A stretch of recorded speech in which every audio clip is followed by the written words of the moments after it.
You'd probably know this from watching his films, but John Carpenter is a bit of a maverick. From the humdrum streets of Bowling Green, Kentucky to the bustling sidewalks of Los Angeles, he fought tooth and nail to do everything his way, defying decades of box office disappointments to become an icon. What I hate worse than anything else is pretension in any form. Somebody who's pretentious and is delivering a message. Because I don't think motion pictures is at all intellectual. I think it's all feelings. I think anything good has a substance or a theme to it. A thematic material is different than a message. People who deliver a message is like a public service broadcast or commercial.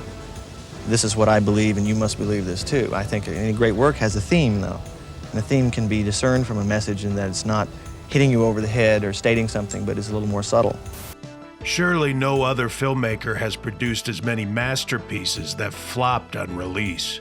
Assault on Precinct 13 and The Thing are just two of these films that miraculously underperformed initially. Back in 1981, Carpenter was on something of a lucky streak. Halloween and The Fog were both critically praised and successful at the box office, so it was only a matter of time before someone gave him another shot. Avco Embassy, a little company responsible for The Graduate and The Producers, were willing to give him $6 million, his biggest budget at the time, to produce a sci-fi action script he'd kept in his trunk. Written in 1976 at the height of Watergate, Escape from New York is a 70s fever dream. Mr. President, I'm the president. Realized as an 80s nightmare. The plot is something any studio executive would go crazy for, and Carpenter himself likened it to both Death Wish and The Warriors. In a futuristic 1997, New York is a maximum security prison. No one gets in, no one gets out. That's until the president goes down on Air Force One and a rescue operation is underway. I think they borrowed this escape pod from Mork and Mindy. That rescue arrives in the form of cinema's quintessential anti-hero, Snake Plissken. I'm not a fool, Plissken. Call me Snake. Portrayed as a clear imitation of Clint Eastwood, Snake is closer to Carpenter's personality than many of his protagonists, save for perhaps Napoleon Wilson, who could very well be Snake's father, anti-authority and tired of everything. Plissken is a former Green Beret who fought the Soviet Union in World War III. 2 Purple Hearts, Leningrad and Siberia. Youngest man to be decorated by the president. And eventually turned to a life of crime. Hey, Snake, when'd you get in? I didn't even know they caught you. Like John McClane, Snake is very much a reluctant hero in the wrong place at the wrong time. Better being caught with your pants down, huh? Who doesn't love one of those? Thanks to the crooked police commissioner, Bob Hawke. Plissken has to complete his mission or else. His impending death cleverly gives Carpenter all he needs to build suspense, frequently cutting to the countdown to remind us every second counts. What if I'm a little late? And no more Snake Plissken. When you're constructing a legend, less is always more.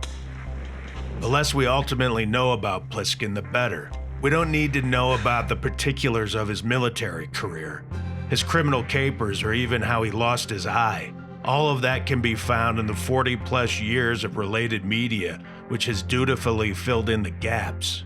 This might be why Carpenter deleted an opening heist sequence in which Snake and his doomed partner, Bill Taylor, are thwarted when robbing the U.S. Federal Reserve. It's ultimately better for the other convicts to tell us about his activities. As they turn him into myth, so do we. He's also a more complex character than meets the, eye. Snake would have us believe he cares about nothing and no one, but he goes out of his way to help several characters over the course of the film. Where you going, buddy? And yet, early on, he witnesses the assault of a woman and doesn't intervene.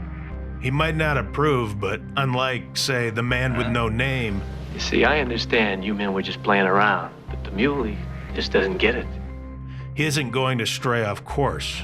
There are many reasons to see Escape from New York. You gonna kill me now, Snake? I'm too tired. Maybe later. from the batshit crazy story to the beautiful widescreen compositions. But the key reason has got to be Kurt Russell. I was going to make Escape from New York, and there's an action hero in there, and I forget how it came about that Kurt had mentioned to me that what he wanted to do was a part where he's not nice, where he doesn't care about anybody, where he is almost a bad guy. He wanted to play somebody incredibly cynical. He wanted to play somebody really hard. Kurt was obsessed with a costume, what he's going to look like. He came up with the eye patch, and I've always thrown back at him that he's playing Kirk Douglas in the Vikings. Kirk Douglas in the Vikings wears an eye patch and has a white eye. He came up with the whole look of the character. Beating out Charles Bronson, Tommy Lee Jones, and Chuck Norris.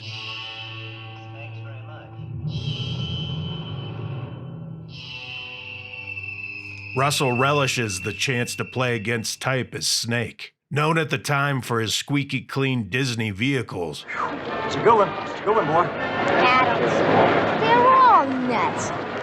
Russell was perfectly in tune with his character's cynical nature, even suggesting he wear the all-important eye patch. Oh, you mean I can't count on you?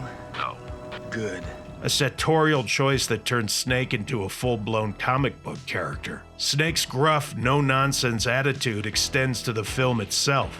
Everything is designed to get the most bang from every buck, including the obvious penny-pinching decision to shoot in a burned-out St. Louis. As shot by Dean Cundy, the mean streets of eastern Missouri provide an ideal substitute for the meaner streets of Manhattan, and we're always waiting for a gang member to leap out of the shadows. There is a plodding, somewhat hypnotic feeling to the film, partly due to the limited budget and also due to the electronic score by Carpenter and Alan Howarth, which puts the viewer in another time and place. The key set piece of the film, Snake's flight into New York, is positively ethereal, thanks to the pair's take on Debussy. It's a particularly mesmerizing sequence, which would be at home in a much costlier film. Though Carpenter and his co-writer Nick Castle take their world seriously, they also fill it with enough gallows humor to remind you how ridiculous this premise is. From a very British president of the United States, You're goddamn right, I'll move fast, quiet. to an impromptu cabaret act, to a gladiatorial battle, this is definitely a film best played with a tongue planted firmly in cheek. The characters Snake meets along the way are also anything but serious. Cabby and Brain Harold Hellman. Snake? Harold?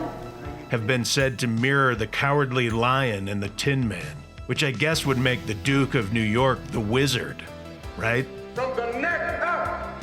Perhaps Adrienne Barbeau's Maggie is only there so no one would confuse Snake with Dorothy. Carpenter builds to a frantic finish, which makes full use of its ticking clock suspense. Our tarnished hero barely makes it out alive and achieves his goal just as the timer runs out. It's little wonder that someone as badass as Snake would become an enduring cult figure, powering novels, comic books, and even a canceled video game you really wish existed.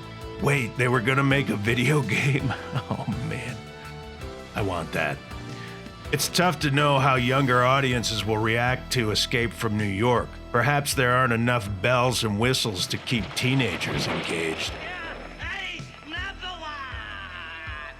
And maybe the film meanders with modern eyes, but what the director achieved here is simply mind-blowing. It's tough to create a fictional universe for any amount of money, and the fact that Carpenter did it for $6 million is staggering.